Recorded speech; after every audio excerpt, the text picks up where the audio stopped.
आज की इस वीडियो में हम बात करने वाले हैं कि जब आप अपने आप को एटसी पर एज ए सेलर इंडिया से रजिस्टर करते हैं, आप इंडियन सेलर हैं, तो आपके क्या-क्या चार्जेस जो हैं लगते हैं। एंड ट्रस्ट मी, इस वीडियो के बाद में आपको इस रिगार्डिंग कोई और वीडियो देखने की जरूरत ही नहीं पड़ेगी। So hi, my name is Ankit and I have been a part of etsy.com for almost 4 years. So let's start the video. So सबसे पहला तो अगर आपने 2025 में जब से ऑनबोर्डिंग स्टार्ट हुई है और तब जाकर के आपने ऑनबोर्ड किया है, मतलब इसी साल 2025 में आपने अपने आप को एज ए सेलर इट्सी पे रजिस्टर किया है, तो आपका एक वन टाइम फी लगेगा जो कि $10 होता है। अभी $10 लगभग हो रहा है 875 रुपीज के आसपास शायद।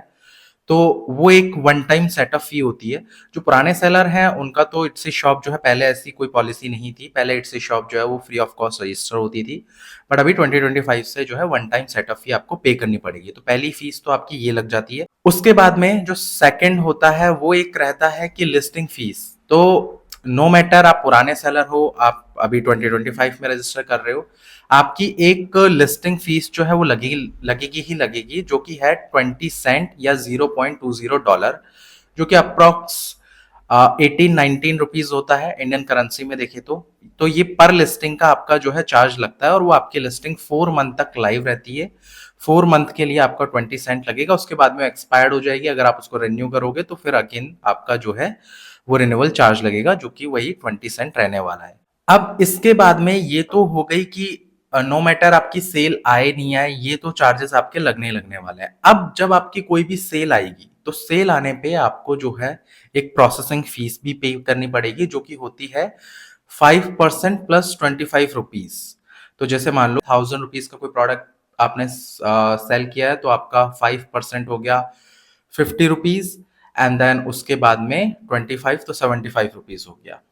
अब इसके बाद में जो नेक्स्ट फीस आपकी लगेगी वो है ट्रांजैक्शन फी, जो कि होती है 6.5% of your sale sale amount. तो 6.5% आपका ट्रांजैक्शन फी हो जाएगा। जैसे मान लो कि अगर आपने 1000 रुपीज का कोई प्रोडक्ट सेल किया है, तो आपका 6.5% हो गया लगभग लगभग 65 रुपीज के आसपास, राइट। तो ये एक अमाउंट है जो कि आपको सेल आने पे ये कमीशन पे करना है। अब इसके बाद में आपका एक और चार्ज लगेगा, जो कि है रेगुलेटरी ऑपरेटिंग फी, जो कि 0.29% है। तो बहुत ही मिनिमल सा चार्ज है, बट ये जो ऑपरेटिंग फी है ये भी आपको पे करनी होती है। इसके बाद में आपका टीडीएस और टीसीएस दोनों भी जो है आपका डिडक्ट होगा, जो कि टीडीएस है 0.1% और टीसीएस है 0.5%। तो इट्स ये कलेक्ट करके और जो भी गवर्नमेंट अथॉरिटी है तो वहाँ पे रिमिट करता है, वहाँ से आप जो है इनपुट ले सकते हैं। इसके बारे में आपको जो है अपने अकाउंटेंट या सीए से डिस्कस करना पड़ेगा।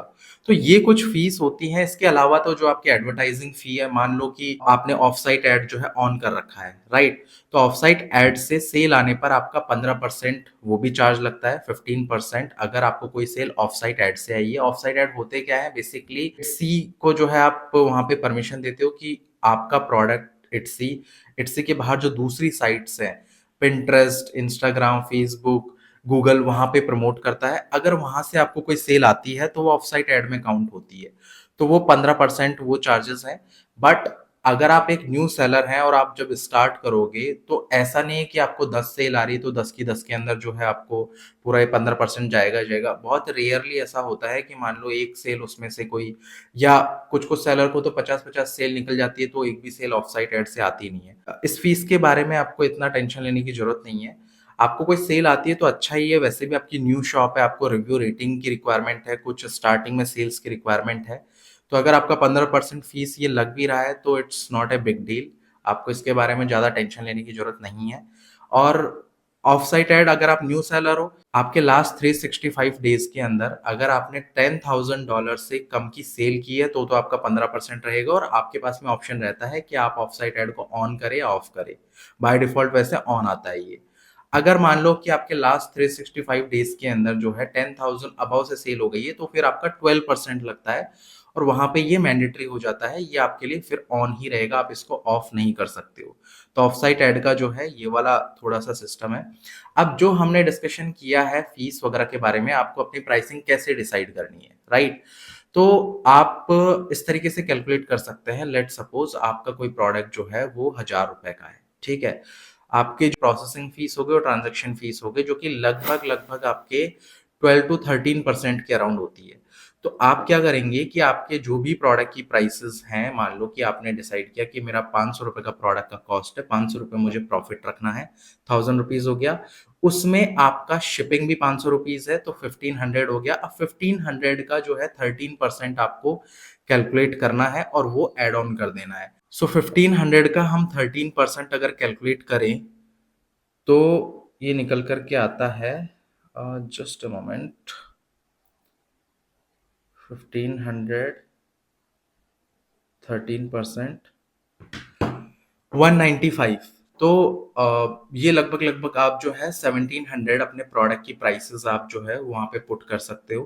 तो इस तरीके से आपको जो है प्राइसेस कैलकुलेट करनी है। आई होप ये वीडियो आपको काफ़ी इन्फॉर्मेटिव लगा होगा और जो भी न्यू सेलर्स हैं उनको काफ़ी समझ में आया होगा वीडियो। एंड इस वीडियो के बाद आई डोंट थिंक कि अब आपको कोई और वीडियो देखने की ज़रूरत है। आप इट्सी की फीस, टैक्सेस, कमीशन के रिगार्डिंग। अगर आपकी इट्स से रिलेटेड कोई भी क्वेरी है, आप जो है कमेंट कर सकते हैं। I will definitely reply to your queries. I hope आपको ये वीडियो पसंद आया होगा। अगर आपको ये वीडियो पसंद आया है तो आप हमारे चैनल को सब्सक्राइब कर सकते हैं, वीडियो को लाइक कर सकते हैं, शेयर कर सकते हैं। मिलते हैं नेक्स्ट वीडियो में किसी और नए टॉपिक के साथ में।